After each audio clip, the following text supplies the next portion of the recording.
Welcome, everybody, to another episode of Need Some Introduction. I'm your host, Victor, and on this podcast, we are going week to week, watching something and recommending other things that are currently on the air or things that are thematically linked to whatever shows we happen to be watching at the time. And this is our very first episode in a new series. We are discussing Pluribus, the new Apple TV Plus, a very highly anticipated, very expensively touted and produced series with the creative forces behind Better Call Saul, a show that we've covered here on the podcast. For this series of episodes, I am joined by Sona. Hi. And Sona, I have so many things to talk to you about relating to this show, but also relating to just a bunch of other stuff. So first of all, we haven't spoken since we wrapped up Task. Very successful series here for us on the podcast and also very highly regarded. I think in general, audiences really enjoyed that series and the ratings apparently were very strong. But we haven't talked since then. So a few things. First of all, how was your Halloween? Did you party? What did your son dress up as? Oh, well, my son, of course, always marches to the beat of his own drummer.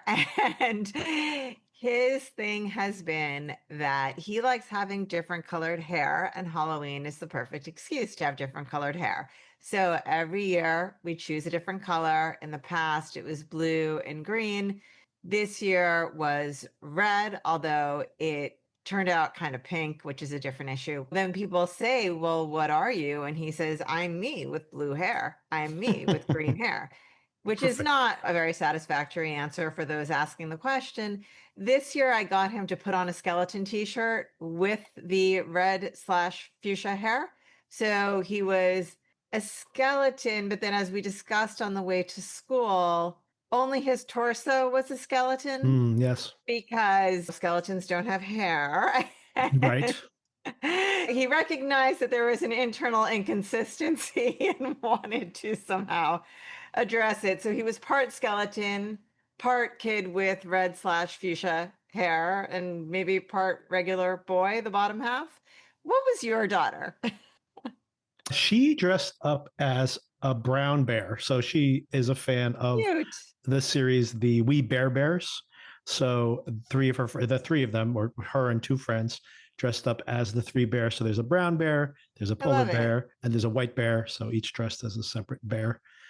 I thought maybe she would do K-pop Demon Hunters because she introduced my son to K-pop Demon Hunters when we were out on Long Island this year.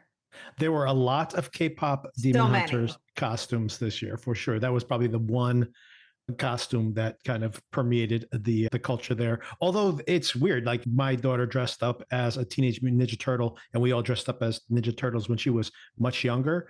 And these old costumes just seem to cycle through, and even the really popular stuff doesn't seem to break through. Not this year, at least.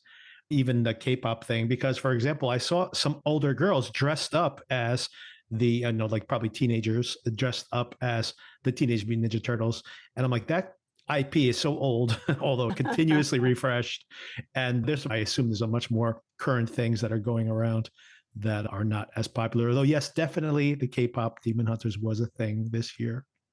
A couple more things to bring up. Oh, of course, big news for New York City. You guys have a socialist mayor. How are you feeling about all that? It is big news. And depending on who you ask, pretty controversial news.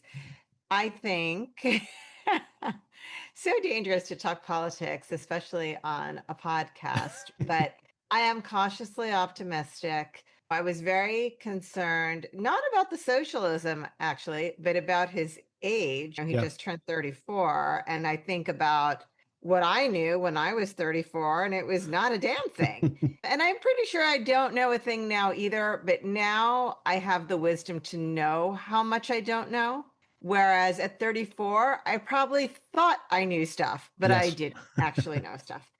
But I'm a little bit cautiously optimistic because he seems to be surrounding himself with the right people that have a lot of experience and know what they're doing. He intends to keep the police commissioner on, so there's some institutional knowledge there. So I'm going to have a good attitude towards it and see what the new administration brings. Yeah, it's I didn't really follow it that much, believe it or not, considering how much local news that was. But at the same time, I You just had had your own intense election in New Jersey. We so, did, although yeah. that's hilarious too. The polls were so far off where the day before Atlas Intelligence, which is the highest ranking pollster, had Mickey Sherrill winning by 1 point and she won by 13 points. So not quite the nail biter that people were making it out to be. And maybe the same thing in New York too, although those polls were pretty accurate.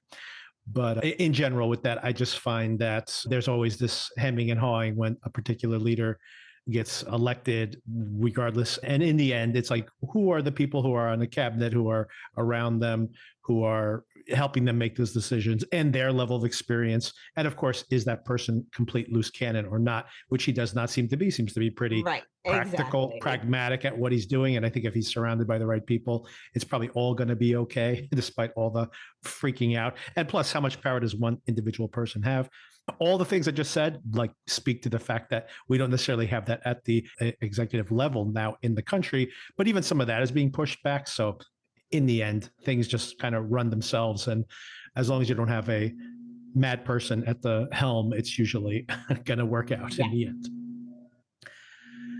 All right. So on the podcast, some news, we are continuing to talk about here and there, talking about the new HBO series, Welcome to Derry, which is very popular, but not necessarily the type of thing you can dig into very deeply. I did like the second episode much more than the first, but primarily on the next episode, along with that conversation, Darren and I are going to be talking about the movie Frankenstein, which just premiered on Netflix, which I had seen in a theater in a limited run and had a mixed opinion of, but overall positive. And that's available now for anybody who wants to catch up on it. So you can hear a conversation about it on Monday when we publish that episode. And we will also be discussing Predator Badlands, which is the latest Predator movie, which has transitioned. The Hulu Prey movie was so popular last year that they have now upscaled this to be a theatrical release.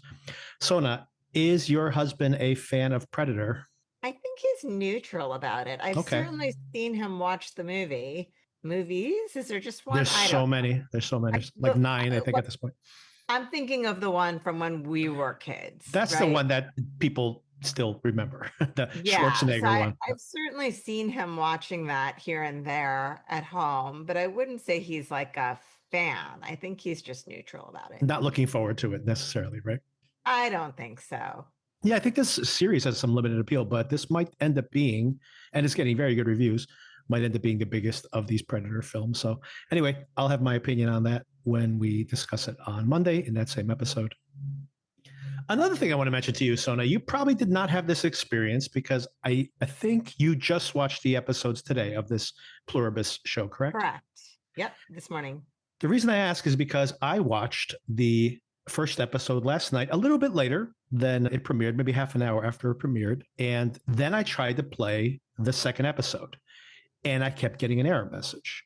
So then I tried to play like anything on Apple TV, my app on my phone, and it didn't play. So then I tried to play the Apple TV app on my TV, and that didn't work either. So I'm like, oh my God, is Apple TV all out? Right. And the reason I mentioned that is because if that's an indication that so many people are streaming this show popular at the same time, well, I guess we'll see what the ratings were. But if that's the case, it broke Apple TV. And for example, like the Severance premiere episode, which was also seen by many millions of people, did not break Apple TV. So I'm curious to see if this turns out to be a huge phenomenon, because it has obviously been highly anticipated for quite some time now. All right, so let's get into the episode a little bit. Before we get into any kind of plot breakdown, I want to get your general opinion, but I do want to talk about how this is a little bit of a coming full circle again, Sona, for our friendship and the podcast as well. Obviously, we've spoken about Ray Seehorn and Vince Gilligan, one of the creators of Better Call Saul, and of course, the star of Better Call Saul, perhaps maybe the star of that show, even more so than Saul Goodman. But of course, Vince Gilligan himself originated as a very young writer, did a spec script for The X-Files and became so successful at that I think by season 3, he was actually one of the executive producers and wrote many of the episodes, and of course was story supervisor for the whole show. And the reason I mentioned that, of course, is we grew up watching the X-Files. That was our era. I don't know how much of it you actually watched. Yes, some, but not all. And I was not a super fan. I was Right. just a regular fan. But of course, your husband, a huge fan of the X-Files. Mm-hmm. And of course, Better Call Saul here on the podcast as well.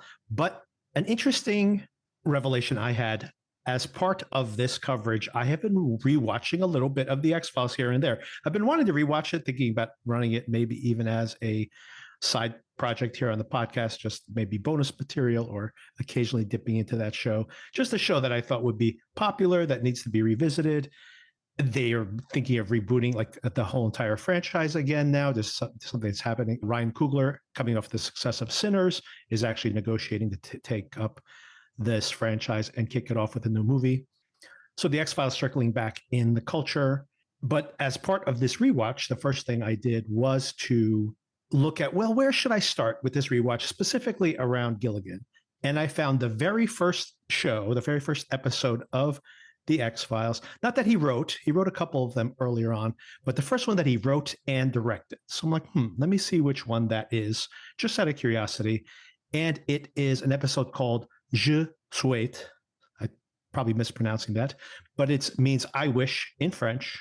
Okay. And it is an episode in which they find a genie, these two brothers who live in, not in Arizona, but possibly. I'm not actually sure where they're supposed to be stationed. And they find this genie. And of course, the genie, no matter what wish you make, whatever kind of wish fulfillment, it doesn't quite play out the way you expect those wishes to be. And eventually Mulder inherits the genie.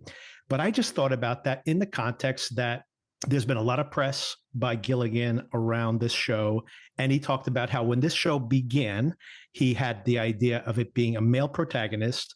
And he was thinking about himself and how he had this issue where even as he had a lot of success in his youth with the X-Files and then eventually with Breaking Bad, people were always like, oh, you must be so happy at all the success you've had. And he somehow wasn't able to actually appreciate the success he was having. So this kind of was always in his head.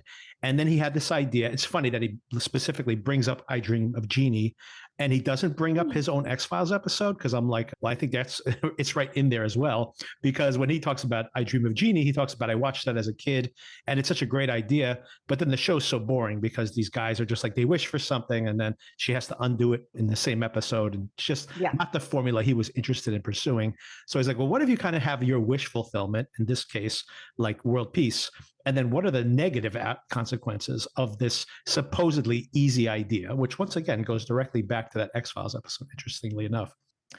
So I just thought that was an interesting starting point for this point of view. And of course, he was working on Better Call Saul at this period of time. And that's when he met Ray Seehorn. And then as he was seeing how she was able to play all these different, the comedy, the slapstick, the drama, and he's just like, maybe this would be more interesting if it was a woman. And therefore, wow, one of the few times a man has ever said that in history, most likely. He literally said that. He's just going like, because I'm a man, in my head, I'm just like, this is a male protagonist. And all of a sudden he's just like, hold on a second. What if I make this a woman?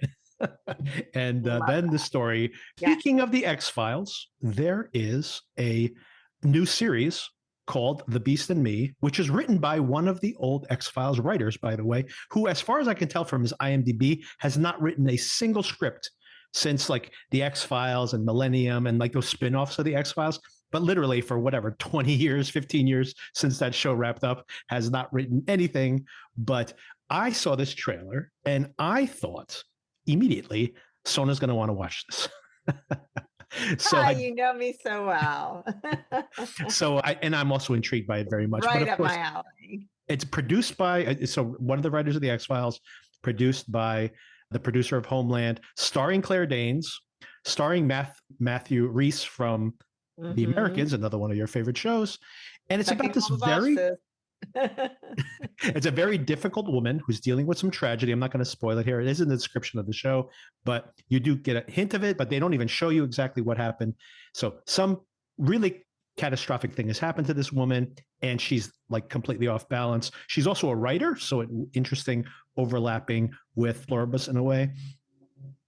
And she has a bit of writer's block, and she becomes fascinated with her new neighbor, who's this very famous supposed wife killer. And then she gets into this relationship. And basically the way it's been described from the reviews I've read is that it's not only that she knows he's guilty or that there is something about their relationship where even though she thinks he might be a murderer, there is a real fascination between the two of them. It's almost like they complete each other. That's literally what Claire Danes said, that in her mind, it's as if she hates this person, but he completes her in some way. And I think that's a really interesting psychological dynamic to explore in a show. And I thought this trailer was really interesting. Anyway, it premieres next week, next Thursday. And maybe, Sona, you can check out the first couple episodes. Don't binge the whole thing all at once. you might want to, but don't do that. Let's maybe watch the first couple episodes. We'll talk about it in conjunction with the third episode of Pluribus next week. And then if we really like it, we'll just maybe discuss the rest of it over the course of the next week or two. Sounds good. All right, cool. So one last thing to put on your watch list, everybody out there. All right. So, Sona, before we get into any plot breakdown, can't wait to hear what I know you have a mixed opinion or maybe a negative opinion of science fiction in general. By the way, not the case with Susie, one of our super fans from Germany. This is her most anticipated movie in a series, I should say, in years, maybe ever. So a huge fan on her side because she loves Saul. She loves Ray Seehorn, and she loves science fiction. So this is like a perfect brew for her, but not so much for you. So I'm very curious to get your general opinion of these first two episodes. Well, first, let me say that I am a Susie super fan myself, and I have been very, very neglectful in never responding to her extremely thoughtful, insightful, and kind messages to us. And I really do owe her a message, and I'm so grateful that she continues to listen to us. I really appreciate it. Okay, as far as this show, I am so happy that there were 2 episodes available Good. because, we're just discussing how much you know me and what I like to watch. And halfway through the first episode, I was like, dang it, Victor, these zombies, I don't want to watch zombies, right? Like, what am I even doing here? And how am I going to make it through a whole season of this? So I really had a rough time with the first episode, but a lot of that turned around in the second episode.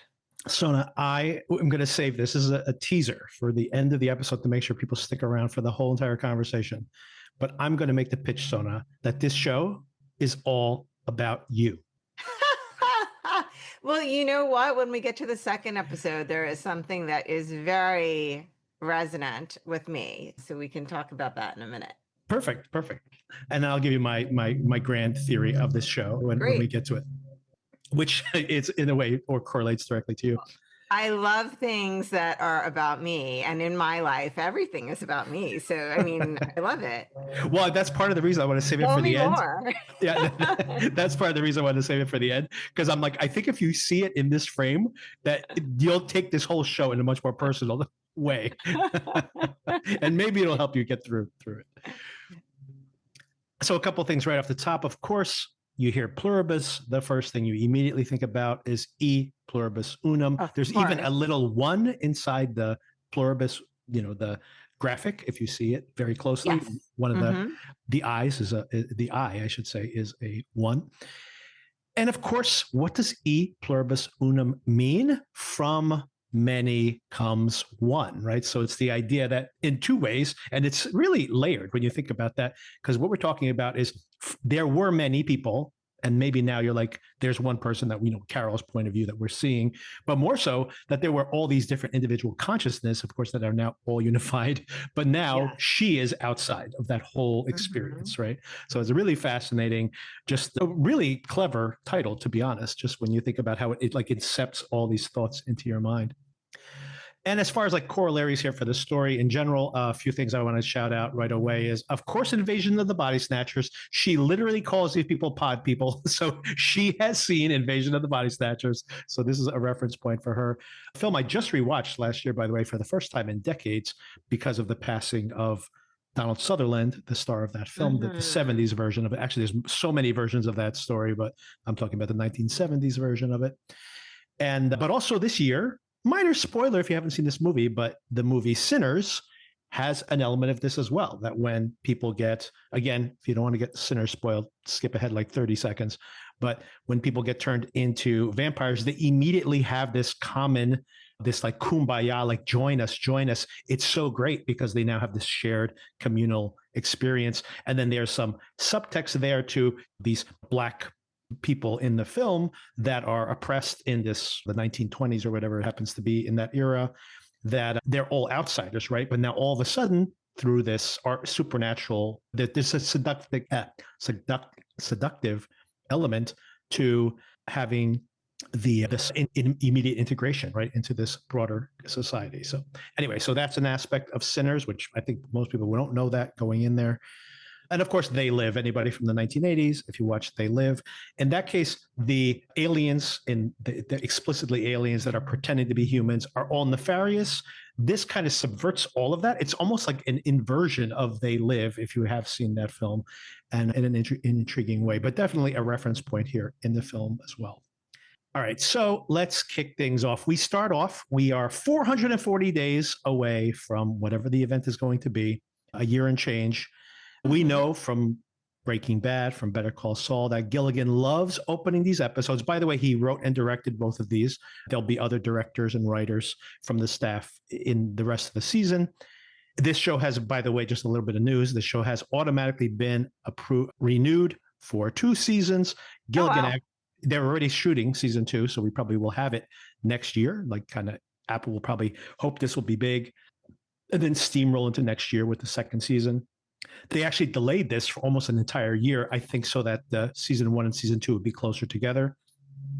But he actually says he has a 3-year plan for this. So hopefully it's popular enough where we see a 3rd season. It is a little hard for me to imagine this show going 3 seasons, but I'm curious to see that, because I would have also thought, like, I can't imagine Better Call Saul going on for multiple years, or Breaking Bad. And that show both of those shows got better and richer along the way. So I trust that he has a plan. Oh, and as I mentioned, he loves in all his shows to kick things off with a lot of process, like seeing how things work. If it's like we'll see somebody like escaping from a trap in Better Call Saul or something, and then we jump back in time to know like what even the context of that is. And we see something along those lines at the opening of this episode, where there's some signal coming from outer space, and then we see the scientists. I love just the quick cut of like one guy invites his friend, and then all of a sudden we have this cabin full of scientists trying to interpret the signal, and it's just in these ellipses between those scenes, you can imagine this whole like the excitement, the mystery, that expanding. And eventually they discover that this is an RNA sequence, which they, of course, have to manufacture, because what else could you do? You have to try it out, right? What if this is something that will, alien technology that will wipe out everybody on Earth? I guess they would have found out the hard way, right? And then before we cut back to that breakthrough, we do see, like right before we cut to Ray Seehorn's introductory scene there, we see this one particular mouse, because this is going to be the one particular mouse that this is going to start this whole entire epidemic. Yeah, I think it was a rat. A rat, yes, good point. Yeah. Absolutely, yeah. But then we do meet Carol, played by Ray Seehorn, of course. No ponytail, right? Yes, I love her hair here, actually. I think it's great. I think they do a great job here. In the first scene you see her, she is so composed in that suit, and her hair looks great. Her makeup looks great. And the reason I might call that out is she's so different looking in the rest of this next 2 episodes, because she could care less what she looks like instantaneously. It's not even like some people would probably slowly surrender some of that stuff. She's just day 2. She's just a drunken mess. And does not care at all about what she's wearing, whether there's dirt on her clothes, nothing. She doesn't care at all. But in these early scenes, really fascinating the way they frame this like personal hell she's in, because think about how this parallels what happens later in the show. She's on a tour for this book signing. She's at a Barnes and Nobles. And of course, all these people are like fawning over her. Oh, you're so great. You're so smart. I love your books. And she's all like smiling at them and pretending that she's like and then we only find out later on, of course, that that's all an act, right? That she doesn't care about her fans, actually looks down on them for even caring to read her books. And it's a pretty fascinating characterization that we can dig into a little bit more over the course of these episodes. But I just love this introductory moment, because what we see later, when the entire population of the world is at her beck and call, and she like is openly resentful of it, is like, here she has to like put on a pretty face and pretend that she's okay with it, while all these people fawn on her, which they legitimately care for her writing and her work, and they actually are true fans. And of course, ironically enough, these modified or unified people later on also are very concerned about her well-being, but she does not have to pretend at that point in the show. But it's a really interesting paralleling of this experience she has now, and how she talks to Helen, her assistant, and turns out to be her girlfriend as well. Her conversations about this now. It's honestly, if she hates going on this book tour, she is going to have to deal with this for the rest of existence, possibly. Anything else that stood out to you in this opening section? Well, I think she does a great job of faking it, first Yes. of all. Like, comes across as very genuine. I loved there was a specific call out to the genre of novel that she writes, and it was something like speculative, historical, romantic fiction or something. Yes. And I got a kick out of that. I liked the scene where she's rearranging the books. Her girlfriend is or wife is rearranging the books in the airport bookstore. So hers are at eye level. I thought they threw a lot of nice little details into this, as Vince Gilligan always does, to kind of build out this part of her life. He was talking about this on an interview he gave, where they were talking about shooting this opening sequence. And he says he hates to direct. And one of the things he hates to direct is when there's a large crowd of people. When it's just one or two people, it's pretty easy. But when there's a lot of logistics, he freaks out. But he was talking about how much fun he had in the end after his anxiety of directing this sequence in the bookstore. But a lot of the actors and extras, and even the writers on staff, were just calling out improvisations to the crowd. So a lot of this dialogue is improvised, and between the fans and her, which I thought was a lot of fun. And my favorite is probably when they introduce Pauline and her support person. Yes. I like the guy with the sword. Yes, he gets the most screen time for sure, that whole part. And of course, there is something very important, even early on here, talking about what kind of person by the way, if I can interject for a second, this is something that occurred to me very early in watching this, and I hope you can help me. I am once again struggling with the time period that this show is set in. And I know that's a very common problem for me to have. And when they showed the woman and her emotional support person, I thought, oh, well, this is a pretty contemporary show then, because I don't think that concept existed before a few years ago. But then other things happened where I was questioning it again. I think it's alternate present, because there's a time when for some reason, she does not have a cell phone, which I do not understand. Well, that's the biggest thing for me. Yeah. But remember that Helen, is it Helen, her girlfriend's name or wife? She was on a cell phone outside the bar, right? Right. And then later on, because she does not have a cell phone, again, because she is so whatever, that she has her assistant / wife doing her social media for her and asking her, how should I respond? But when things start going crazy, she runs into the bar and she's trying to rip the people's phones out of their hands, but she doesn't have her own. Yeah, you're right. I got hung up on the fact that she didn't have a cell phone. Yeah. And I thought, like, oh, well, then this must not be now, because we all have cell phones. But thank you for clarifying. No, it's just her. She's just so obstinate, which speaks to her personality, I think. Oh, but interestingly, again, I think that there's something being said right off the bat about her maybe not understanding herself, or maybe in denial of some aspect of herself, for the very reason that she's like, I can't publish a more serious book. And they're like, why not? She's already rich. She can publish anything she wants to. She supposedly hates these fans, but then she keeps publishing these books. And she, like you mentioned, they're at the airport, and she's like, that book's not, I wanted at eye level. So if she doesn't care, then why does she care so much? Right. And I think that is something that is going to be explored here within her character over the course of the show. And of course, there's the interesting aspect as well, speaking of all this, that even though she lives with this woman. I'm not, did she explicitly say she's her wife, or do we know? I thought I saw a photo on the table in the house where it looked like someone was wearing a white dress. Oh, it might have been a But wedding. Okay. yeah, so in my head it was a wedding photo, but I could be wrong. I didn't really focus on it. And but it's interesting that someone asks her like who her dream guy is or something on social media. And they're like speculating to say, maybe we should answer George Clooney or something. Again, that you would think that someone who's successful enough and doesn't care, supposedly, like she doesn't care, then she could be like, hey, I don't care if I lose some of my sales, but she's still putting up this facade of being this other person purely because she doesn't want to alienate part of her audience. And I'm like, Right. once again, if she doesn't care, then why does she care so much? We jump from there back into the onset of the outbreak.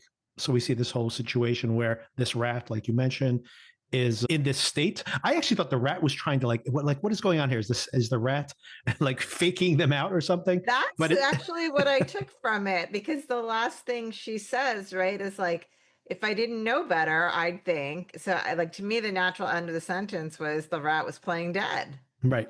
But actually we see that I don't think that rat is in the moment. I thought the same thing, but I actually think this is just part of the cycle of the infection, because we see the infected, right? They actually collapse into they look dead for a period of time, and then they come back in a different, in this unified form, probably overwhelmed by suddenly having everybody else's thoughts inside your head at the same time. And this first lab assistant gets bit, and then she infects her workmate by kissing him, and then he infects the janitor by kissing him. I and love then that they actor, tell two by friends. the way, that workmate. I love that actor. I don't know his name, but he's very likable. Oh, have you seen him in something else before? I haven't seen him before. Yeah, I definitely have, and I can't name it, so I'm not getting very far with here. But I do like him quite a bit. I might be able to pull it up. Oh, I remember him in Deadpool, actually. What else has he been in? Oh, Abbott Elementary is probably where you saw him. That's probably where I'm remembering him from, yeah. He's been a guest star on that show multiple times. And they tell two friends, and they tell two friends. Remember that advertisement? That's how it goes. And it tells us there's 30 days on the clock, right? So here we are, 30 days away from this thing becoming global. What did you think of this? The way again, we see that Gilligan loves process. And of course, we see one person getting affected, then two, then three. Then all of a sudden we see maybe everybody who was working there that night, and they are already very efficiently starting to pack up. They're trying to build up filled petri dishes with this specimen and preparing to it. And of course, we have the trailer, and I should say the teaser for this whole entire show was that shot, or that scene, where the original assistant, the first one to get infected, is licking the donuts, and of course the sign saying, please help yourself. So, and but everybody who works there, not everybody, but I guess as many donuts as they had, all are infected. And by the way, I'm saying not everybody in the building is going to be infected the next day. Actually, they are going to be infected, because you can imagine that even if 10 people pick up those donuts, that they will eventually get a coworker. Right. And then they'll get a coworker. And before you know it, before that day is over, everybody in the building will be infected. So Carol's book tour has ended. She's back in Albuquerque. This presumably is just hours, right, before the global outbreak is about to happen. Yeah, and I love that it's Albuquerque. Yeah, back in Albuquerque. I think they were supposed to, I forget where they were planning to shoot it, but then they decided to do it in Albuquerque. I don't even know exactly why they decided to, but he was worried. Gilligan was worried of it looking too much like him and his old stomping grounds again, and it definitely does feel that way. By the way, he says that there are Easter eggs in the show, which I didn't pick up any yet, but maybe I'll track down an article. But Easter eggs that relate to, maybe there'll be a billboard with Saul on it or something. I'd be curious to see. Maybe that's too on the nose, but maybe it'll be just whatever, just the name of something that was been used before in the fictional world of Better Call Saul and Breaking Bad. They are at a honky tonk, at a country western type bar. After the book tour ends, they go outside to have a cigarette.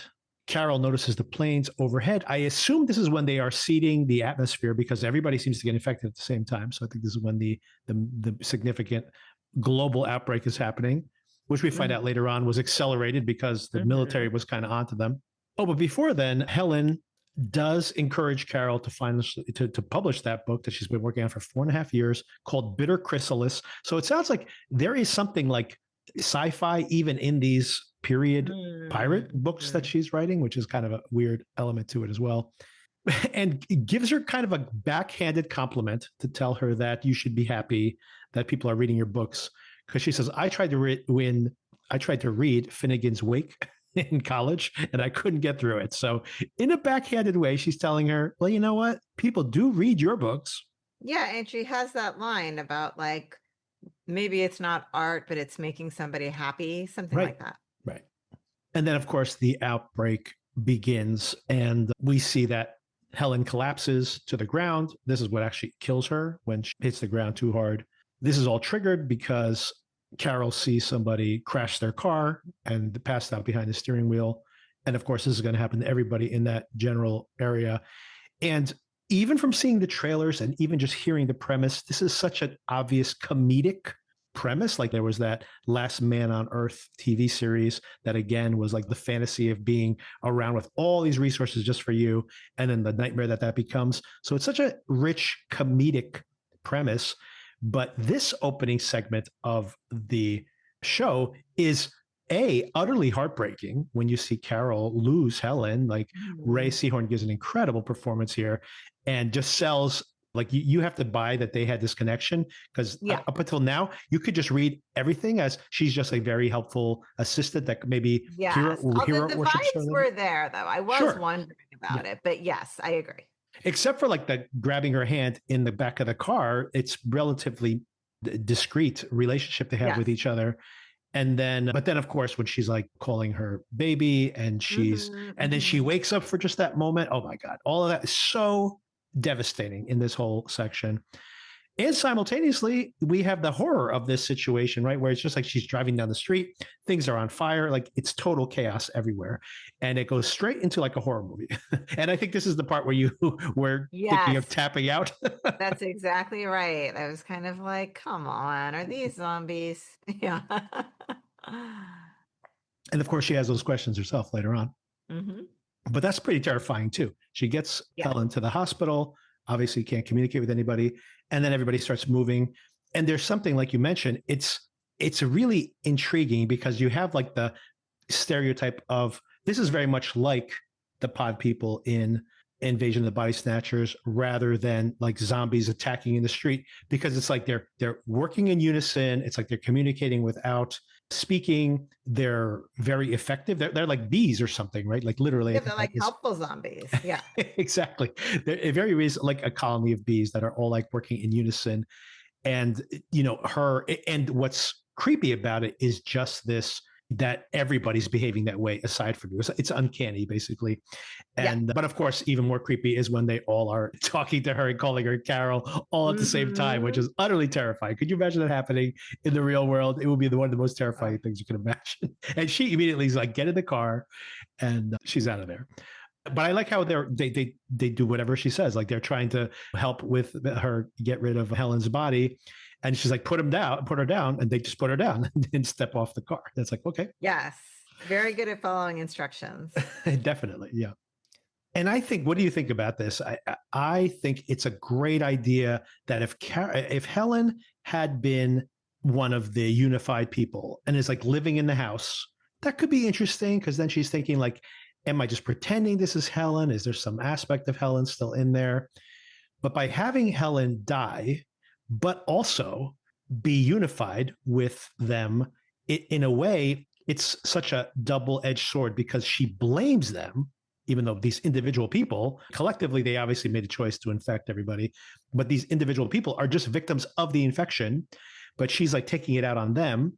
But at the same time, her only connection to Helen, and she doesn't seem to have a lot of human connections in general, is through this relationship with this unified consciousness, right?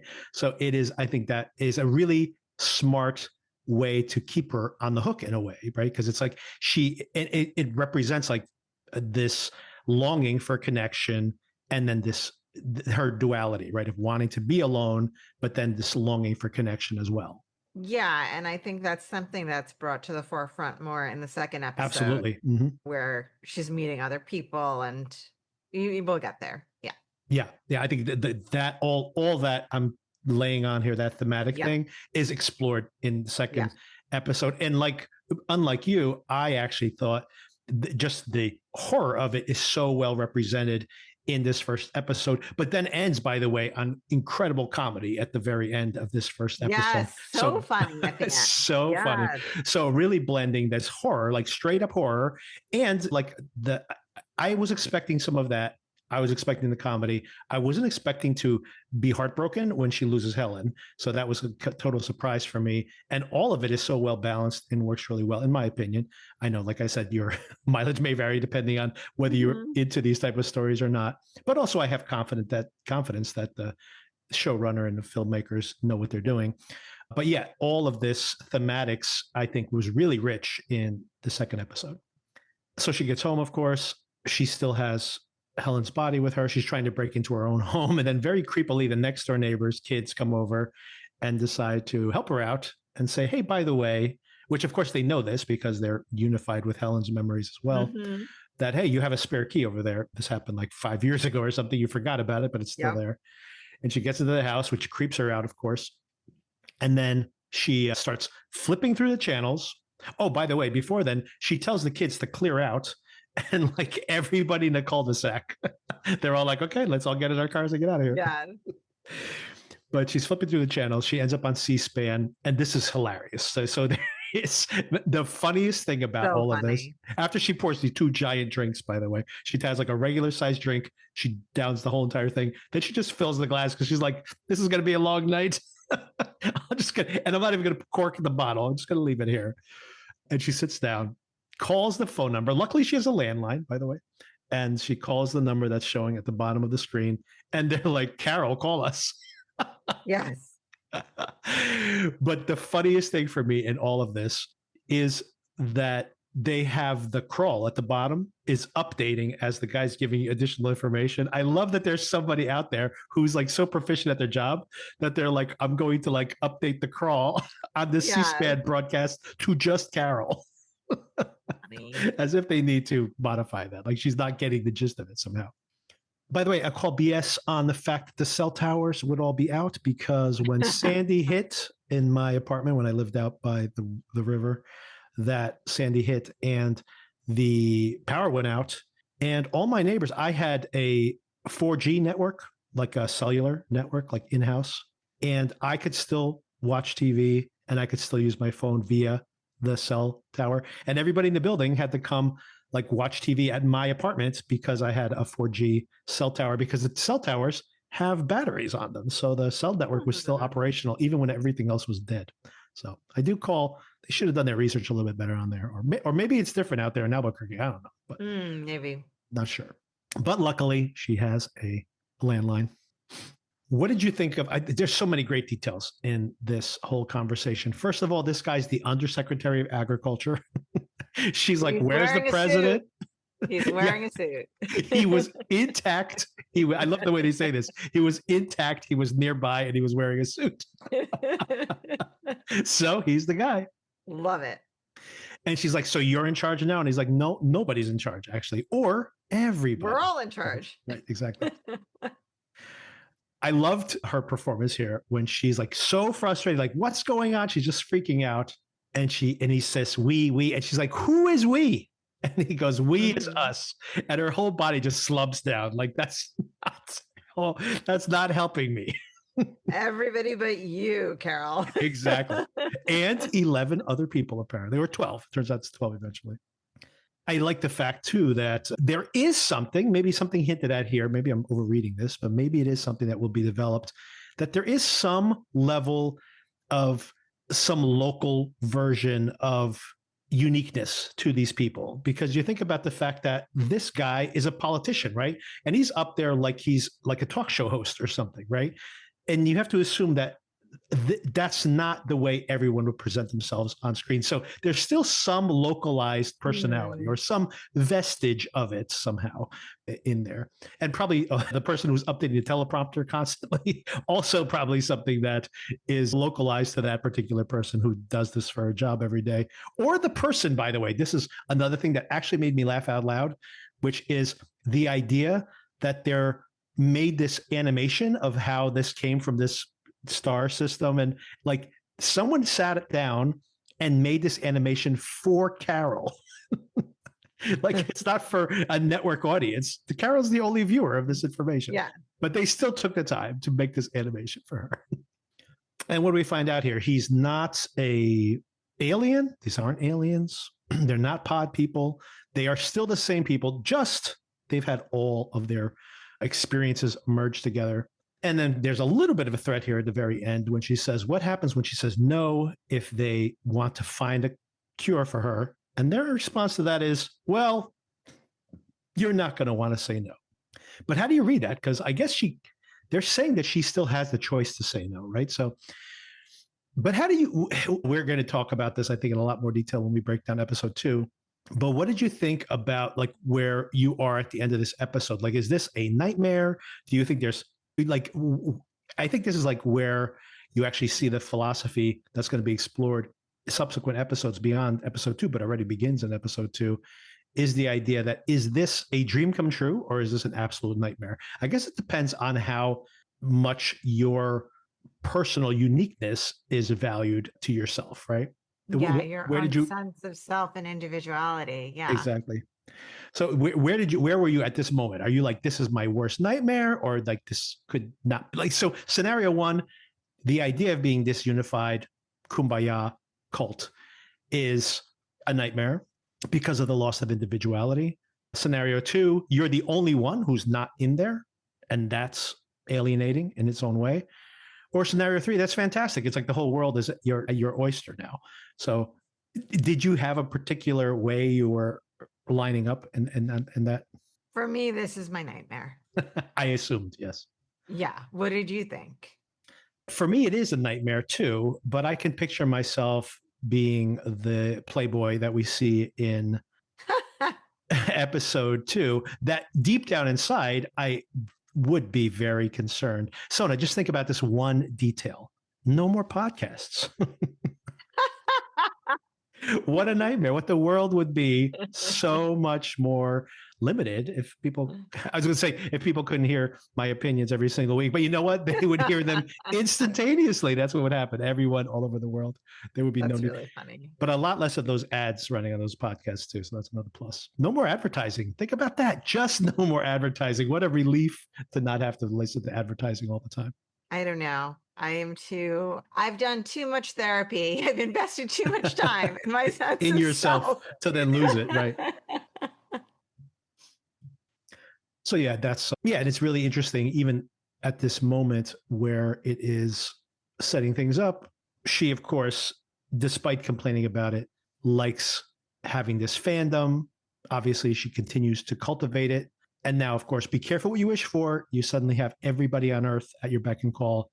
Obviously, not the way she wanted it. And like what's being pitched here too. Hey, look, world peace.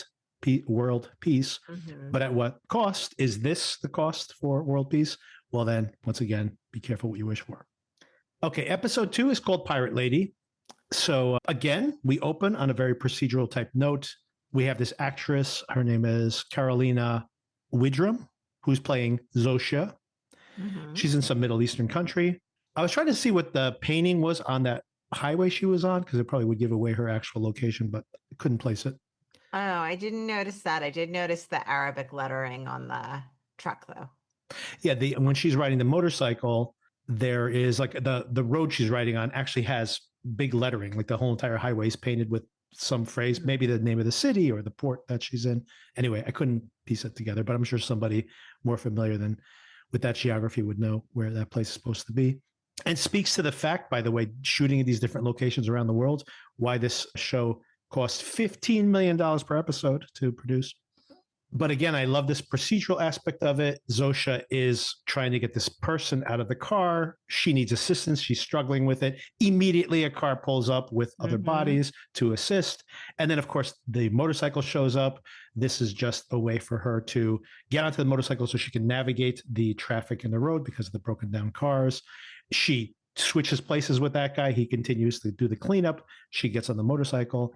She gets onto a plane that is being prepped for her departure. She can fly the plane because, of course, she knows everything in the world, which seems incredible. It's so funny because being that person who can do all that is so incredibly powerful, but then you can't appreciate being that person because there's no uniqueness to it. You're just the same as everybody else. Yeah, everyone can do it. But I will say this is my one criticism that I have regarding the production, the setup. This plane scene went on forever, did it not? I actually like the procedural aspect of that. So I like the fact that it's showing you. You didn't like this? Interminable to me. Yeah. She's going to fly the plane. Let's get on with it. I like that stuff because I like the fact that it doesn't. Basically, it pays dividends later on when you think about like, how did she get there? And then you just it outlines, like, in other words, because they spent so much time here, they don't need to do that in the future when other stuff miraculously shows up at her doorstep, because we know that, like, yeah, just like the plane arriving and just like all those planes are landing at the exact same time, which is another incredible visual later on, that they're all like lined up. So they've coordinated their arrival in Spain to be at the same time. That we don't need that level of detail later on. They could do a lot of shortcutting because they've laid the groundwork with like so much detail on how every single thing. It's like seeing how it, like, literally, it's like watching something that you order on Amazon show up at your house 45 minutes later, and you're like, how's that possible? And actually seeing like your order complete, and then that item go into a box and then end up on a truck 45 minutes later, right? So it's literally that level of coordination. For me, that could have been accomplished in half the amount of time of this scene. It would, and that episode's an hour long, right? So it could have been a shorter episode too if that was. Yeah, I was kind of like, gosh, why am I sitting here watching this still? But I'm happy it worked for you. It did work for me. I liked it. I liked it a lot. I in general like the very painstaking procedural thing. I like watching like a heist movie and seeing people like figure out the logistics and then hitting a hurdle and then working through it. I don't disagree with that, but I feel like the pace is usually a bit quicker than this was. Sure. Yeah. Oh no, I agree. And by the way, when I'm saying that I appreciate those things, I know some people love Ocean's 11, let's say, for example, but there are like more esoteric type, very procedural thrillers that people don't like. And I do like all that minutia because it really shows that people have done their research in a way. So Zosha arrives at Carol's place after all this. She like bathes in the airport. They have like the shower ready for her when she arrives because everybody's fully aware of what everybody else is on the planet. It's so incredibly complicated when you think about logistically how this works. It really is like Amazon's day-to-day procedures, somehow all communicating back and forth incessantly, but like with billions of people all over the world. It's pretty crazy. The whole situation with Carol at here refusing to drink the water. What'd you think about that? I liked it. I found it amusing. I also wondered, surely this woman has water inside her house. And that was addressed later. She does actually say here, like, if you're not going to drink the water, I give you. Then I like that moment where she's just like, we talked to the person who bottled this water and they told us he's pretty confident it's fine. Yeah, I thought the whole thing was very amusing. And there was a lot of humor, like we talked about in the last part of the first episode, but throughout this episode, it's very funny. Yes. And there's also, I like the difference between the Carol and the Hive mentality, where they are like the Borg in Star Trek, another correlation to this type of thing. But it's very funny, this idea that, but like, unlike the Borg, which is like very much like seems creepy, this is like a more benevolent version of it, but how they're so clueless, where they're like, oh, well, we were keeping an eye on you, making sure you didn't get hurt, make sure you're properly hydrated. And she's like, are people spying on me? And it's like, no, we just have a drone flying over your house. And she's just like, yeah, that is kind of creepy. Sorry about that. Like, they didn't even, it's very practical to just have a drone follow you around. But yeah, I guess you're right. That's a little creepy. We won't do that anymore. Oh, and of course, eventually, but she's trying to bury, very importantly, by the way, she's trying to bury Mhm. Helen's body, of course. She's doing a terrible job of it because she's never done this before. They're like, you really need a pickaxe to get through some of the harder rocks. And eventually she just loses it. Before then, actually, before she loses it, she makes the discovery after she kicks out Zosia that this woman has been picked because Mhm. she looks like the original. In her original version of the novels, the pirate was a woman, and that this was the way she had imagined in her mind that this woman would look. And of course, they made it a male, but still has a lot of similarities in the artwork. And this is like the female pirate, lady Mhm. pirate, as it calls her, or pirate lady. And that this is part of the reason they've picked her specifically to be this liaison to Carol. And this is when things go really badly. After she makes this revelation, she goes, "Look, I just want you to understand that Helen is with us. That's how we know about this fantasy you had about this lady pirate, and she's still with us. You can talk to her. Do you want to know how much she loved you?" And Mm. this sets her off, and she starts calling them ghouls. And what does she calls them? She says they're grave robbing psychopaths. And she just completely loses it. And we find out that this direct assault on this extremely sensitive group mindset is so traumatizing that it like basically causes them all to glitch. And we find out later on that she killed 11 million people around the world by Mhm. this freak out. So now she's in a completely different trap, by the way. Here's somebody who is always pretending to be nice in public, but in her personal life, she gets to be as monstrous as she wants to be. And now she always has to be wary that her choices, and this is another test of her, right? That she doesn't have children and maybe it runs her life this way where she just does things, does not have to accommodate other people. And now that's the double edged sword of, yeah, they're at her beck and call, but she now has to think about the emotional well being of everybody on earth. What a nightmare for this woman to be in right now. Yeah, just because she has a little anger management issue. Exactly. Yeah, and then who could she? That's the thing, right? She can't even vent. Like, who can she vent to? I guess she needs to have one of those regular people around so she can vent to them so that she does not accidentally kill millions of people. Yeah.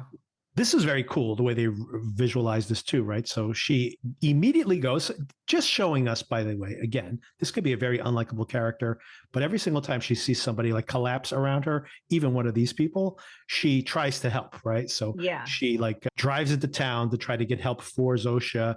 And when she gets there, she sees that these people are all glitching all over the place. She sees this guy hanging from Yes. the cherry picker and she tries to lower him down and has no idea how to use the cherry picker. It's very funny. She's like dragging his head on the side of the concrete. And then they come back to it. And they're like, oh, we'll do that. We'll take it from here. And then this chapter, this burying of Helen chapter, there's really like basically 2 chapters per episode of each one of these episodes. And this first chapter wraps up with her accepting finally some help when a backhoe gets dropped down by a helicopter, which of course is a much more Mhm. efficient way to do this. And they plant a flower over her grave. And then she asks, how many of those people that you mentioned earlier that are not affected speak English? And they're all over the world, but 5 of them will speak English as a second language. Yeah. Apparently, all of them are second language speakers. And there's that moment again where you see some humanity there when she says, can I meet with them? And Zosha freezes up for a second while she's communicating with them. And she thinks she's broken her again. And she runs Yeah. over like in a panic. So once again, if she doesn't care, why does she care so much?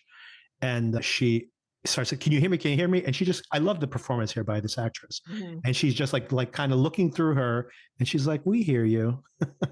I'm just listening to a bunch of people right Yeah. now. Hang on a second. Just And working out some logistics. exactly. And then she smiles and she's like, yeah, they'll all meet with you. And then that kind of starts off this next chapter when they all meet with each other. By the way, I want to say here before we move on, I Sure. loved Zosha's evasiveness when she's Mm, asking, how many people did I kill?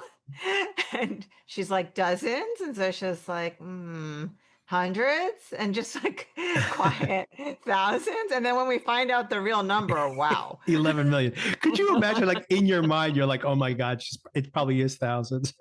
You hear 11 million people. You're like, 11 million people. She's like, I'm the greatest mass murderer since Stalin. Yeah, it's rough, but really fascinating. And you just made me think of something that I wanted to bring up. Oh, yes. The evasiveness in her answers. I think there's something that is going to be explored and maybe only brought up again in line with what you're saying in the final moments of this episode. The idea that, is it really possible that all these people are truly unindividuated so completely? Because it does seem like even there that is a decision that's being made. Like there's someone thinking about, like, let me hedge my response. So I think that maybe one thing that's going to happen over the course of this show is that Helen I should say Carol at this point is seeing these people as like this Borg, or these like one unified, unindividuated, I'm the only real person, everybody else is fake. But maybe this is just her having to acclimate to the fact that maybe they're not like people used to be, but there is still something individual there. And she's going to have to start to understand that. Or maybe that her bringing out the individuality of these different people is dangerous to this kind of groupthink. Like maybe she breaks this whole system with her obstinacy. Well, to me, I saw it as something different because towards the end of the episode, Zosha talks about how she can't give an answer of choosing something because regardless of what answer she picks, it's going to cause one of them pain. Right. And so I thought here she knew how upsetting it would be to Carol. And so she was trying to spare her that pain by being evasive about it. That's a good point. But that goes back to my idea that maybe what this system eventually requires that it start to break down to some extent, because having too many hard and fast rules is just an impossibility. And once you try to practically implement them, basically. So then, of course, she's on the plane. So many fascinating details here. Carol is sitting all the way in the back of the plane. She's sitting in coach. She refuses to take advantage of even being able to sit in first class and ask for a bottle of champagne. How many bottles of champagne do they have at that airport that she could drink and that they would never run out, considering the number of people that would need to consume them at this point? And she refuses. She won't even sit in the front. She has to sit in the back in a middle seat. It's like insane. Make herself as uncomfortable as possible because she refuses to accept any special amenities. And like I mentioned before, I love that detail where you see the planes all in a row landing. So this is all perfectly logistically coordinated to land at almost exactly the same time. Pure efficiency here. Oh, of course, we do have one late arrival, who's this African playboy. The character's name, I should say, is Kumba Diabate, who would only fly on Air Force One. So it took a little bit longer to get him there. And I think she's immediately assuming she's going to find a lot of people who think like she does. And this is really fascinating here because, of course, you now have these people. Almost all of them are traveling with family members. Of course, she does not have family members. So in a way, you could read this, and there's everything here from this point on in the show could be read multiple ways. And I think that's what that ambiguity is what's going to be explored in the show itself. But the idea that if you had your family members with you, even if they're just pretending to act like the versions they were before, that gives you some level of comfort to be like, well, things are relatively normal. I still have these people around me, right? She doesn't have that buffer. Right. She doesn't have that, and she doesn't need to delude herself in that way, if it is indeed a delusion. So she, in a way, is not encumbered by having that.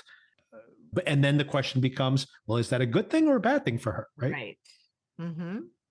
And of course, you have all those people. And then the one person who's unencumbered has the exact opposite perspective. He's just like, wow, man, all this food, live it up, all this drink. I'm going to stay at the Elvis's the penthouse in Las Vegas. It's going to be, it's all for me. But he's a little more complex than that, by the way, right? So it is important that she is seeing like you are just like basically using these people as like sex dolls. And that is one way to see it. But he's just like, I you don't even know this woman's name. I asked her Mhm. name. You don't Mhm. even, and this is something else that someone else calls her at during that meeting with all the family members, but they're like, I want to join them because the way they Yeah. describe this experience sounds great. And they're like, and she's like, what are you talking about? And they're like, you never asked them what it's like to be part of this Mhm. unified consciousness. And she's like, no. And like literally everybody raises their hands and say, we did ask. And once again, I think it goes to the fact that having family members, could you imagine someone in your house, this has happened to them? Of course you would ask them, like, how does it feel? Are you okay? Are you Right. still in there?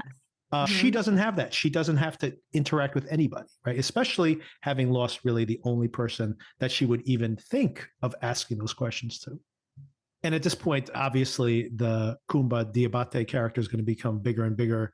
And he's such a great character, right? Like, I love when he's introduced. He's just having a blast. He has like an entourage of models with him wherever he goes. Mhm. He makes jokes about dropping the nuclear football. He's like, nah, just kidding. It probably doesn't even Mhm. work anymore, but don't drop it.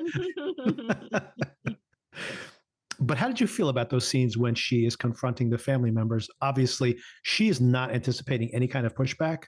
And she's honestly like surprised to find out that they Yes. are so on board with what's going on, or the vast majority of them seem to like basically want a cure, quote unquote cure, so that they can join the rest of them. Yeah, I really felt for Carol in those scenes because I think she was 1,000% confident Right. that these people would be as outraged as she is and wanting to workshop a solution as much as she does instead of just being kind of passive, saying, like, well, this is the world now, and we can only hope that my turn comes someday. Right. So, I really felt for how that must have just even magnified her loneliness to find that. And I also so much, and I think we've talked about this before, when you become a parent, so much of Right. media becomes viewed through that lens of being a parent.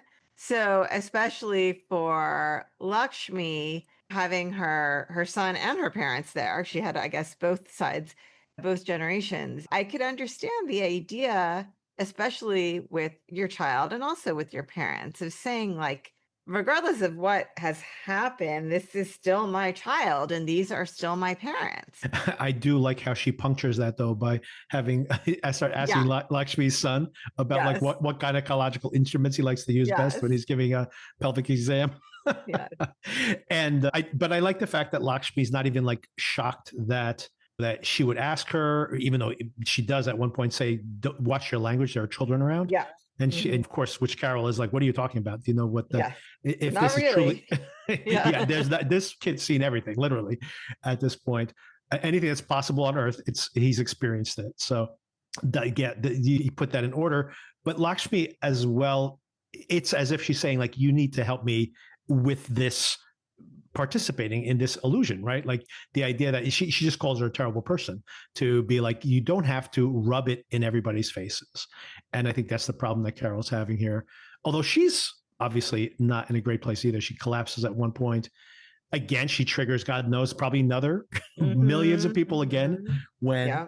they all rush to try to assist her when she collapses. And she freaks out utterly when they are around her when she wakes up. And yeah, and then of course, this starts to impact the people who have their family members with them.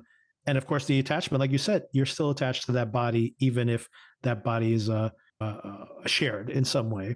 It still is your connection to that person. And some aspect of that person still exists out there in this way, right?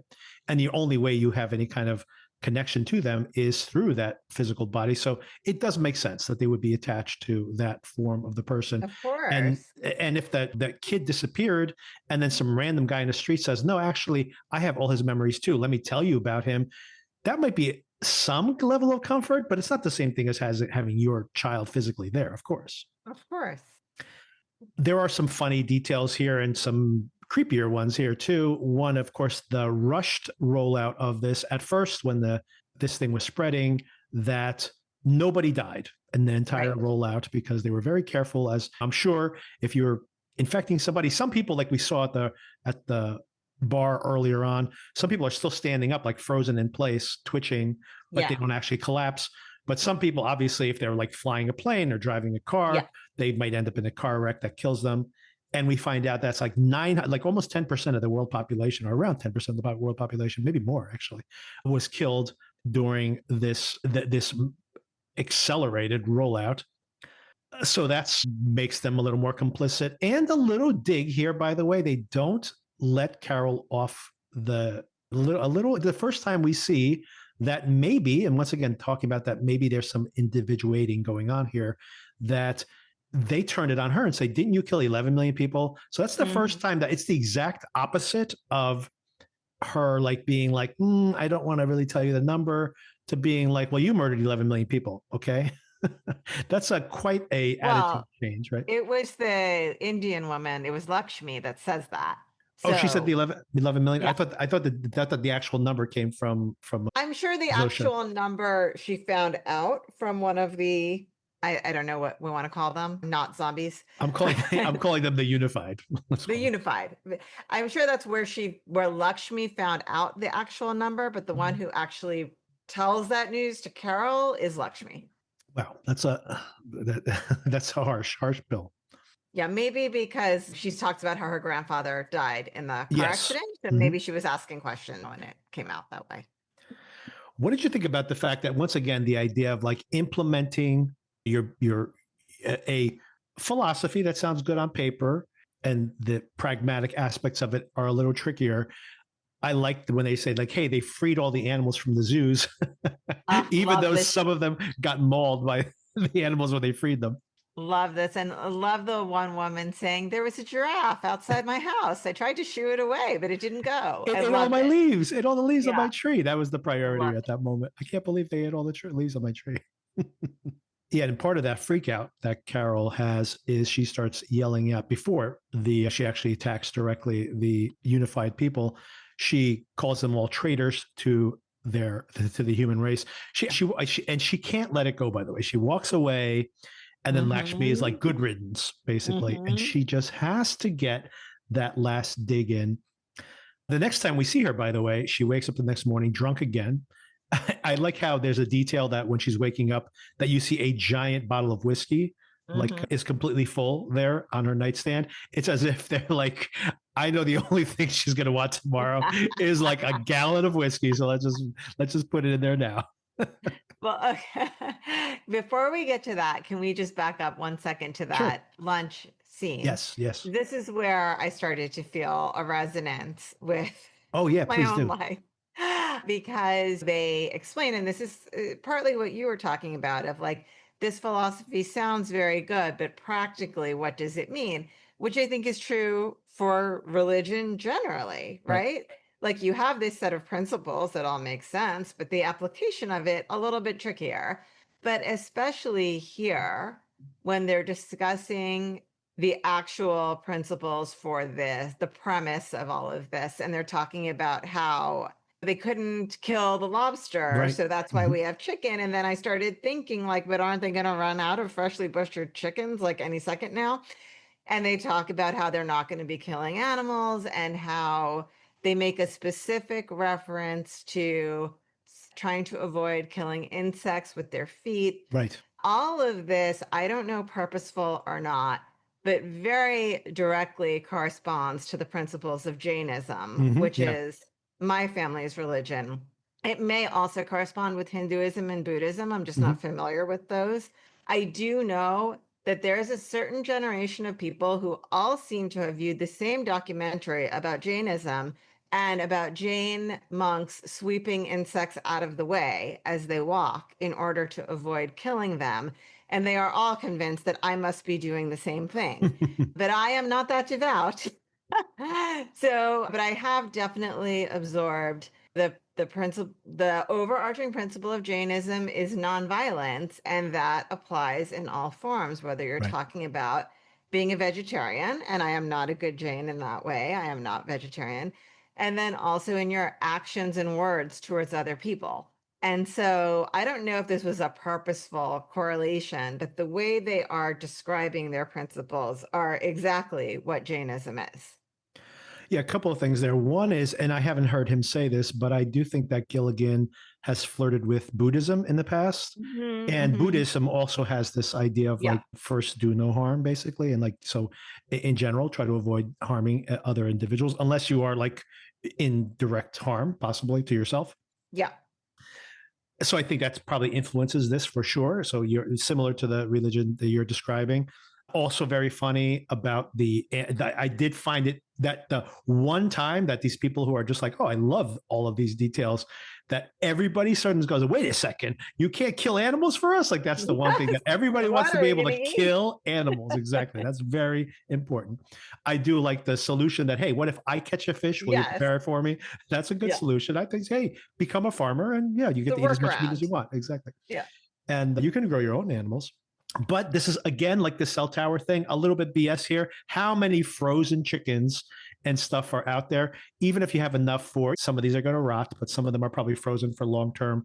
Like the Thanksgiving turkeys are probably sitting in giant freezers waiting for Thanksgiving. Just keep them there until we need them, because that is going to be so many more turkeys than these 11 people. It's not like a million people. True. 11 True. people are going to True. need these things forever. So just get a big True. refrigerator in your house. Don't even get one. Just ask them to deliver one Yeah. and have like, I want X of these turkeys. I want this number of chickens. I want this number of, and don't worry about it if they're like rotting somewhere else or they're going to, because the refrigerators are all going to break down. Just bring them to my house. Just bring like, I just want like so much time of them. And in the meantime, we'll get a small farm going with the 5 of us to make them just for ourselves. So sorry, moving on. I detoured you to the No, I wanted to wake up get, the next. I'm glad you circled back to that. I think that's more pressing then, because we're basically at the end of the episode here. True. True. And then, of course, we get to that. It's funny, by the way, when the people collapsed again, I wrote down colony collapse disorder every time she has a fit. And I think like that idea of like these worker bees is very apropos to their behavior, basically.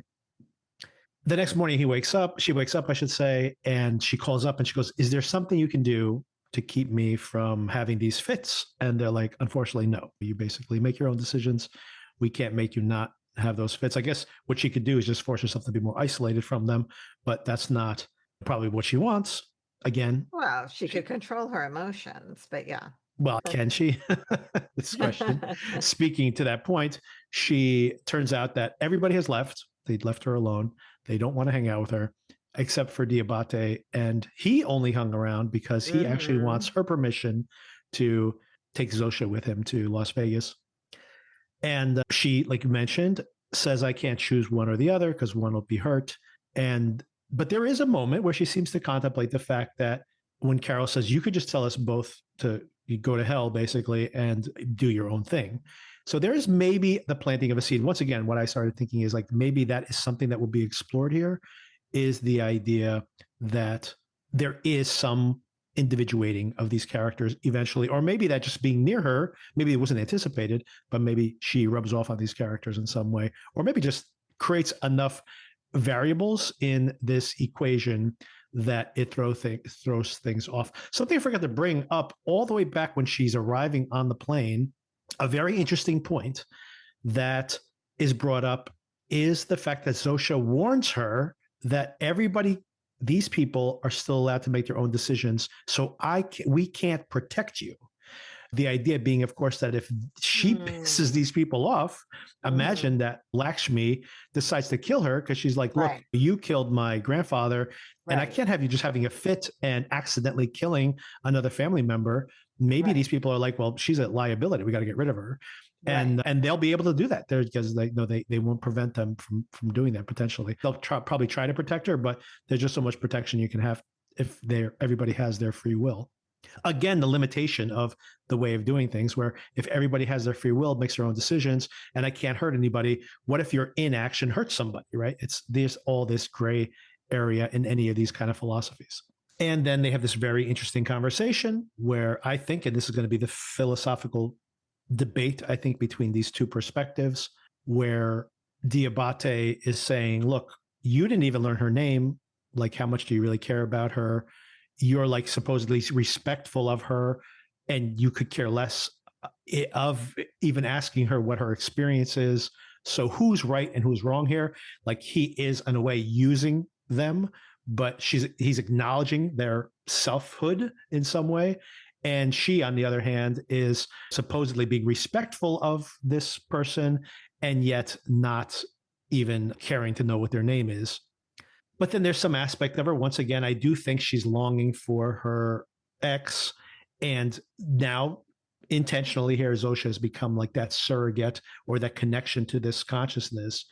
And so seeing her get on that plane without her, of course, changes her mind there in the final moments. And then we hear on the soundtrack a Turkish cover of the John Lennon song, Nobody Told Me. Nobody told me there'd be days like these. Strange days indeed. Most peculiar, mama. Although in Turkish. All of that in Turkish, though. Which I had to look up because I did not know it was Turkish. So yeah, what did you think about these final moments and what it might indicate over that they're trying to explore here on the show? Yeah, I think they've laid the groundwork for a lot of different moral, ethical dilemmas with Carol and her role in the world and these, what are you calling them? The unified. With the unified. So I'm very interested to see how it all plays out. I think there are a lot of different ideas that could be explored, and especially when you're saying that they have already planned for a couple of seasons, it feels like they already have a long list of things that they could get into with this. And maybe we see the clock is counting up now, right? Right. So yeah. Maybe this is all framed with like how long it's going to take them to figure out how to get these 12 over to their side. I don't know, but I'm very interested in it in a way that I was worried I would not be after the first episode. And I like the comedy as well that they are injecting into what could be very, very serious and grim. Yeah. What are your thoughts? Yeah, no, I'm 100% with everything you said. And to be honest, like I would, if I had less confidence in the showrunners and just the tone of the show and the confidence level that you just see already on display this early on, I might be like, is there enough story here? But like I said, a lot of this just comes down to the fact that these two episodes I thought were just so entertaining in multiple ways.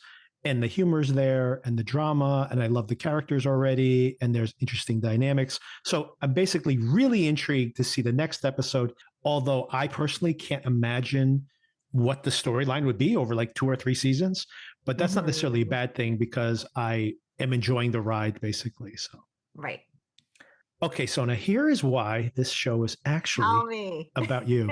All right. One, I do not think this is really interesting to me when you can map a metaphor onto something that is maybe unintentional. I don't think, considering how long this show's been brewing and even when they started producing this, which is almost 2 years ago now, that this was the thing they were trying to explore on the show. But I can't help but not think about it given the current moment we're in. I think this show is about our relationship to AI. So imagine like instead of having this alien virus that infects everybody's minds, imagine you had a technology where you could have a chip implanted into your brain where you could have like an ongoing conversation with ChatGPT, right? So now all of a sudden, like, hey, I want to know how to do this one thing. Like I use it all the time, like this for ChatGPT. I use ChatGPT all the time when, like, for my work, for everything, right? Like, hey, do some research for this, fix this code for me, whatever. Like now, imagine that all of that is just in your mind at any thought you have. You don't have to pull out your phone. There's no friction anymore. It's just all there. And imagine being somebody who's basically like, I'm going to be a Luddite. I am not going to do that to myself, right? Now you're the person on the outside looking in, being like, am I missing out? Are they losing some aspect of their humanity by outsourcing all of these things to this other technology? Or am I missing out? Am I the one who's on the outside looking in? And I think that I'm joking that this is only about you, Sona. It's not. But I do think that it is something that people are going to watch this show and it's going to resonate for them. They're going to feel like culturally, I am losing touch with what is happening in the culture, especially when it comes to technology, especially if AI accelerates the adoption of it, accelerates even more so in the future. You can imagine people having wearables where the AI is like watching what you're doing. Like they have these pins that you can wear, and then they maybe feed stuff into your AirPods, or glasses you can override, and or who knows, maybe implants in the near future. And you might feel like, not to the extent, this exaggeration that you are truly one shared consciousness, but that you are outsourcing aspects of yourself to technology. And then do you lose some aspect of humanity in that? And then that is a cultural conversation I think we're going to have in the near future. And I think that is, intentionally or not, a metaphor that's going to lay directly over what happens in this show. And I also think that another aspect of that is the idea that what is going to be a limitation here with AI, and this is a little deeper into the AI topic than you probably want to go, but I'm very curious to get your feedback on what you think of my theory. But with my experience of AI is incredible at being like a personal assistant. Like, I need to do some research on this thing, go read 25 articles about it and summarize them and come back. Incredible at that, way better than a person would do, and in minutes, right? But if I'm like, I'm stuck on this problem, can you help me solve it? Like, I don't have an answer for this problem. This is now I'm gone beyond the knowledge of the AI. It doesn't innovate anything new. And I think that's going to be a limitation here, once again, if we want to extend the metaphor of what's happening inside this show, because these collective consciousness, I should say, is going to be great at solving problems. Like, yeah, I can fly a plane, I could drive a car, I can do this, I can do that logistics for you. Sure, let me do it. I'll have that delivered to your house in 10 minutes, right? Like, it's great at that. But like, is that type of intelligence, just like AI, doesn't necessarily need to innovate, right?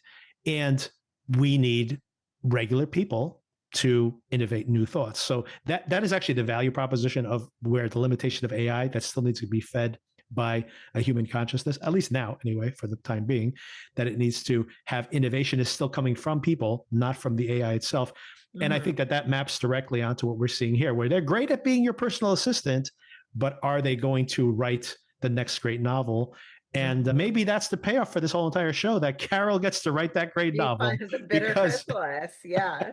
Yeah, because that is going to be that's going to unlock this. And that's going to be her value proposition, right? That she can still, that's the thing that a individual can still do that some kind of collective consciousness cannot. Interesting. How are you on your AI journey? Oh, there's not much of a journey, because as you've already identified, I refuse to use AI for the most part. I have to be pretty desperate. The last time I used it actually is that I went to the eye doctor a couple of weeks ago, and I sent my prescription to my husband, and he made a joke, sorry that your vision is so poor. And I said, this is not a strong prescription. And so I asked ChatGPT whether it was a strong prescription, because I've never had glasses in my life. So I had no idea what I was looking at. But other than that, I probably last used AI over a year ago, I'm guessing. Wow. Are Yeah, you using it really is not part of my life. Are you seeing it being used at all in the office? No, because, well, I don't necessarily know what people do and don't do. I will say there have been a number of articles about AI hallucinating case citations that are then included in briefs. And you can imagine how that works out for those attorneys. The AI has significantly improved since then. However, I found that story and multiple stories like that so hilarious that these people immediately find this tool, and this is the limit. This is the problem with humanity potentially, and maybe will be touched on again in this show itself. The limitation of it, that was like ChatGPT 3, which is like way dumber than 5 and has way more hallucinations than the current version. And just the idea that someone would be like, oh, I can ask it a question and it sounds kind of credible what it's saying to me, I'm just going to present this in a court of law without even doing any due diligence, is absolutely hilarious. Just the level of laziness that people have is pretty hilarious. I did it again. Oh, I keep doing it. But anyway, I think it's not necessarily laziness. It's actually time constraints Right. because, oh my gosh, what is wrong with me? Because litigators are working on deadlines. And so often you think, oh, what's missing from this brief is this point. Can I write something really quick and find some authority to support it? I assume that's what's happening here rather than laziness. But also, Google has that section at the top where now when you Google something, you get the AI kind of version of it. I don't know if Right. it's officially AI, It is. but It's Gemini. Yeah. but I will admit, an alarming amount of my legal research begins with Google.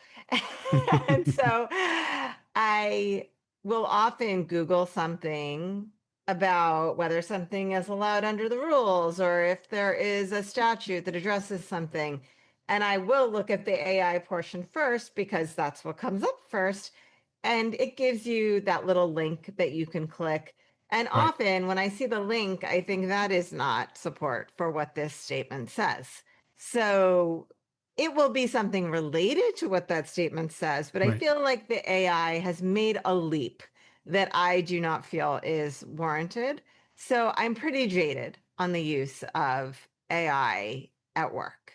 Yeah. I think it's all legitimate concerns for sure. And I use it a lot, but it's usually two things for me. Using it for personal use is obviously I can throw out the ideas I don't like when it's just like, hey, give me some ideas for this, or give me some ideas for a Halloween costume, or whatever it is. So it's kind of like a pretty low stakes. And then, of course, on the other side, I'm a technologist. So the simple fact is, like, if I say, write this, and then write a test case for it, and I execute the code and it executes, then it's a very easy way to know that it is correct. And sometimes, by the way, sometimes you'll write the test and the code fails, right? So it's like it got the code wrong, the test correct, or vice versa.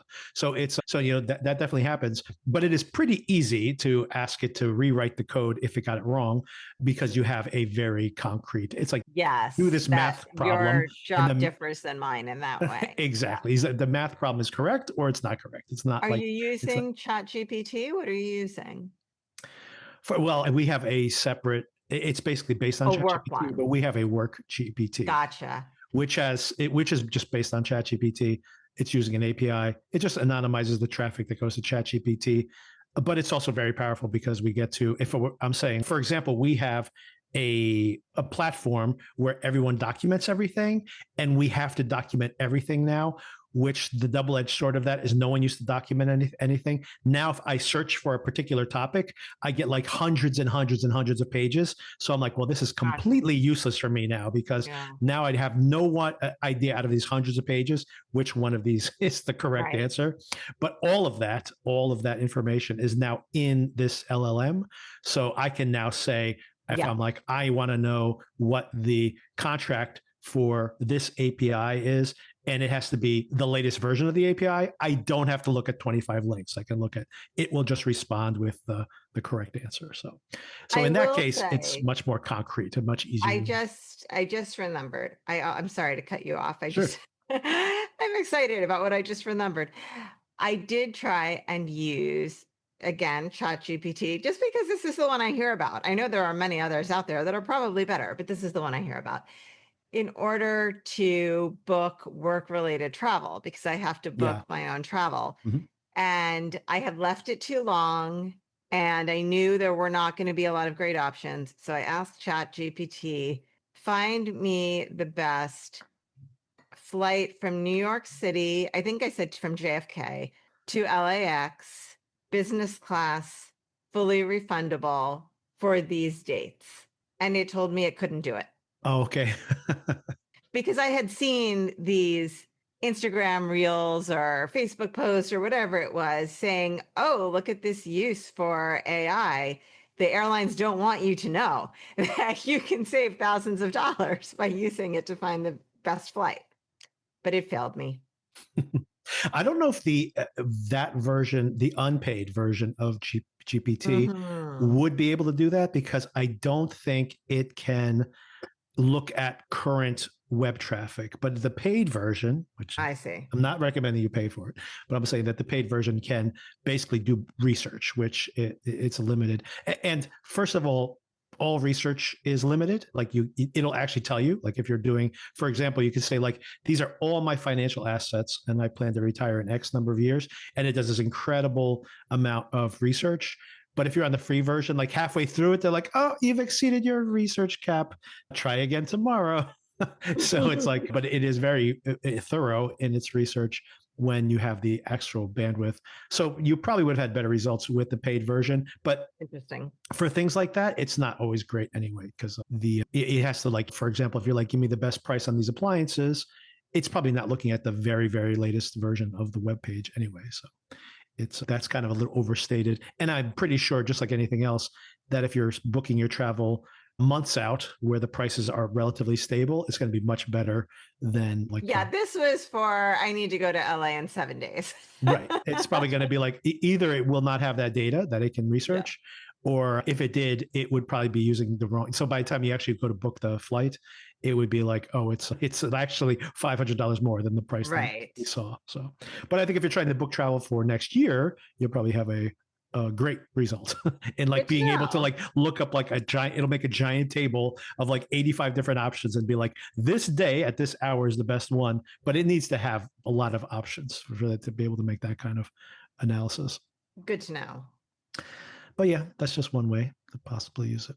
But more importantly, I do wonder if this show will work, at least because I'm thinking about AI all the time and what it's going to do to our workforce. And it could be a new nirvana in which like we cure all diseases and all this other stuff, or it could be a total apocalypse. And I think in a lot of ways, this show is exploring those options, possibilities. Let's find out which one. Exactly. We're all going to find out together one way or the other. They're not slowing down. That's for sure. Full steam ahead. Let's hope we don't all die. Honestly, when I'm watching this show, I think about them they're like, hey, we got some RNA sequence. It's definitely something biological. I guess we have to make it. No choice. And if you watch this show and go like, hey, even if there was a small chance that this thing could exterminate the human race, isn't it crazy that they would actually attempt it? This show's not realistic. I'm like, we're doing it with AI every single day, people. And we have no idea if it's going to save us or kill us. But we're going to find out collectively. We're all going to find out. All right, Sona, we will touch base again next week. And and of course, sample that show. Yes. Which I've already forgot the name of. It is called The Beast the in Claire Me. Danes one. The Beast in Me. Which is also, The Beast in Me was a song that maybe that song has been used in so many TV shows and movies recently. I just saw a movie last night that uses that song. And I'm sure we'll hear The Beast in Me, another version of that song, in that series. I would not be surprised at all if that's the case. So The Beast in Me next Thursday. Let's sample whatever, 1 episode, 2 episodes, whatever you're comfortable with. I'll probably watch just like 1 or 2 episodes. And if it's good, I'm not going to have time to binge it by Friday, considering I'll also be trying to watch the next episode of Pluribus. Mm-hmm. But let's say we do 1 or 2 episodes and give our reviews here as part of our conversation. And if we're on board, we can just watch it over the course of the next few weeks, and we'll break it up into like 2 or 3 episodes. Sounds good. All right, Sona, thanks again for the conversation. Thank you. All right, bye. Talk to you soon.